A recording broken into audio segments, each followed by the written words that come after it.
मैं जवाब ऐसा दे देता हूं जिससे कि हमारे जो मुखालिफ हैं वो उसको घुमा फिरा के पेश करते हैं। किसी हुकूमत ने इन दुकानों पर पाबंदी नहीं लगाई। ये दुकान जो है ये उन लोगों के लिए है जिनका मजहब उन्हें शराब पीने की इजाज़त देती है। अब मेरे मुखालिफ जो हैं इस बयान को लेके अपनी गलतियों को छुपाने की कोशिश करते हैं। अब बात का बतंगड़ बनाने का मेरे मुखालिफों को एक आदत सी हो गई है।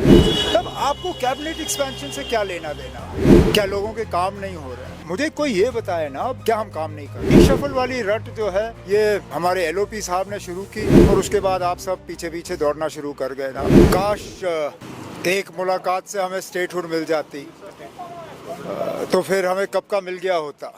थोड़ा बोले। सिलसिला चल रहा है लेकिन स्टेटहुड की मांग, स्टेटहुड की बात तो जब कभी हम मिलते हैं मैं करता हूँ, लेकिन उसके साथ साथ और भी चीज़ें हैं जिन पे होम मिनिस्टर साहब से बात करनी है। हमारे बिजनेस रूल्स के मुतालिक एडवोकेट जनरल को लेके जो रिजर्वेशन का मामला लेफ्टिनेंट गवर्नर साहब ने दिल्ली रेफ़र किया उसके हवाले से, और कई सारे और इश्यूज़ हैं जिन पे बीच बीच में होम मिनिस्टर साहब से मिलना जो है ठीक रहता है।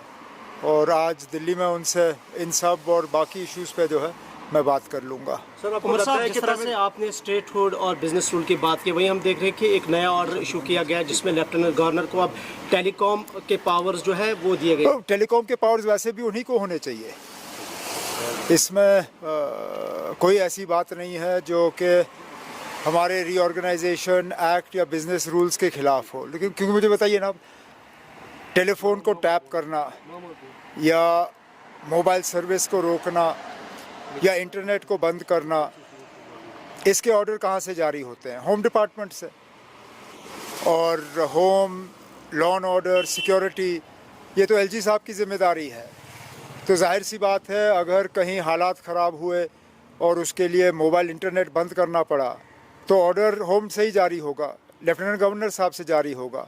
तो ये पावर्स उन्हें दिए गए और बेहतर है उन्हीं को मिले, क्योंकि बीच बीच में फिर अगर फ़ोन बंद करने के लिए उनको हमारे कंधे से बंदूक चलाने की ज़रूरत पड़ी तो खामखा हम बीच में फंस जाएंगे जहां इसमें हमारा कोई रोल ही नहीं बनता। तो फ़िलहाल जब तक सिक्योरिटी और लॉ एंड ऑर्डर की ज़िम्मेदारी LG साहब के पास है तब तक ये पावर्स भी उन्हीं के पास होने चाहिए।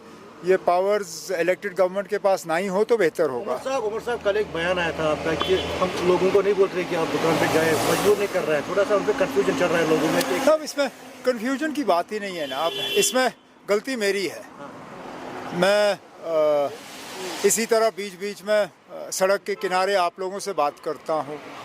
आप लोग सवाल पूछते हो जिसका जवाब थोड़ा लंबा होना चाहिए, लेकिन वक्त की कमी की वजह से मैं जवाब ऐसा दे देता हूँ जिससे कि हमारे जो मुखालिफ हैं वो उसको घुमा फिरा के पेश करते हैं। पहली बात ये दुकान जो है ये उन लोगों के लिए है जिनका मजहब उन्हें शराब पीने की इजाज़त देती है। एक दूसरा, जम्मू कश्मीर में अभी तक किसी हुकूमत ने इन दुकानों पर पाबंदी नहीं लगाई। इसका मतलब ये नहीं है कि हम चाहते हैं कि और ज़्यादा ये इस्तेमाल हो। सिर्फ ये कि जिन लोगों को मज़हब का मतलब शराब इस्तेमाल या पीने की इजाज़त है वो करें। हमारा मज़हब हमें इजाज़त नहीं देती, ना हम चाहते हैं कि लोग इस तरफ जाएं। इसलिए हमारी हुकूमत से 2-3 चीज़ें हुई। एक तो हमने कोई नया दुकान नहीं खोला। दूसरा, मुकम्मल हमारी कोशिश रही कि कोई दुकान ऐसी जगह ना हो जहां हमारे नौजवान जो हैं कोई गलत रास्ता अपनाने की कोशिश करें। अब मेरे मुखालिफ जो हैं इस बयान को लेके अपनी गलतियों को छुपाने की कोशिश करते हैं। अगर मेरा ये कहना इतना ही गलत था तो जब उनकी हुकूमत थी उन्होंने क्या किया? क्योंकि ठीक जो बात मैंने गांदरबल में की वही बात असेंबली में रिकॉर्ड पे PDP के उस वक्त के फाइनेंस मिनिस्टर ने की। मैं फिर इस बात को दोहराता हूँ ना, ये दुकान सबके लिए नहीं है। जम्मू कश्मीर में मुख्तलिफ सोच रखने वाले लोग रहते हैं, मुख्तलिफ मज़हब के लोग रहते हैं।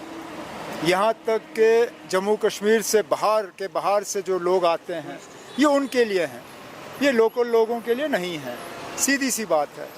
अब बात का बतंगड़ बनाने का मेरे मुखालिफों को एक आदत सी हो गई है, वो अपनी सफाई देते रहें। मेरी बातों को या मेरे साथी के किसी बातों को तोड़ मरोड़ के पेश करना, उससे कोई खास ना उनको फ़ायदा होगा ना हमें नुकसान होगा। सर टीवी के कल चीफ मिनिस्टर बन गए, बहुत मुबारक है। 2-4 दिन लगे, राजभवन के भी, लोक भवन के भी 2-4 चक्कर लगे, लेकिन आखिर में नंबर बन ही गए। ये नौबत आनी नहीं चाहिए थी। पिछली बार जब इसी जगह मैं आप लोगों से बात कर रहा था, मैंने कहा कि सुप्रीम कोर्ट के फैसले के मुताबिक सिंगल लार्जेस्ट पार्टी या pre poll single largest alliance को जो है हुकूमत बनाने के लिए गवर्नर साहब को बुलाना ही चाहिए था। नंबर्स जो हैं वो लोक भवन में साबित नहीं होते, असेंबली में साबित होते हैं। अब चलिए, देर आए दुरुस्त आए, उन्हें कुछ दिन दिए गए हैं और उम्मीद करते हैं कि वो अपने जो हैं मेजॉरिटी प्रूव कर लेंगे। वन लास्ट क्वेश्चन, अब चूंकि 1.5 साल से ज़्यादा हुकूमत का वक्त हुआ है, तो कैबिनेट एक्सपेंशन में और कितना वक्त लग सकता है? तब आपको कैबिनेट एक्सपेंशन से क्या लेना देना है? क्या काम रुका हुआ है? क्या लोगों के काम नहीं हो रहे हैं? क्या डेवलपमेंट पे कोई असर पड़ा हुआ है?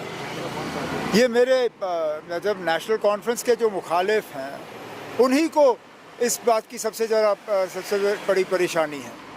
उन्होंने तो हुकूमत में आना नहीं है, उनको तो अभी भी 3.5 साल इंतज़ार करना होगा। बाकी रही बात एक्सपेंशन की, रीशफल की, कौन मिनिस्टर रहेगा, कौन बनेगा, सही मौके पे एट द अप्रोप्रिएट टाइम जो फैसला लेना होगा वो मैं पार्टी हाईकमांड से, अपने सदर साहब से जो है उनसे मशवरा करके वो मैं कर लूँगा।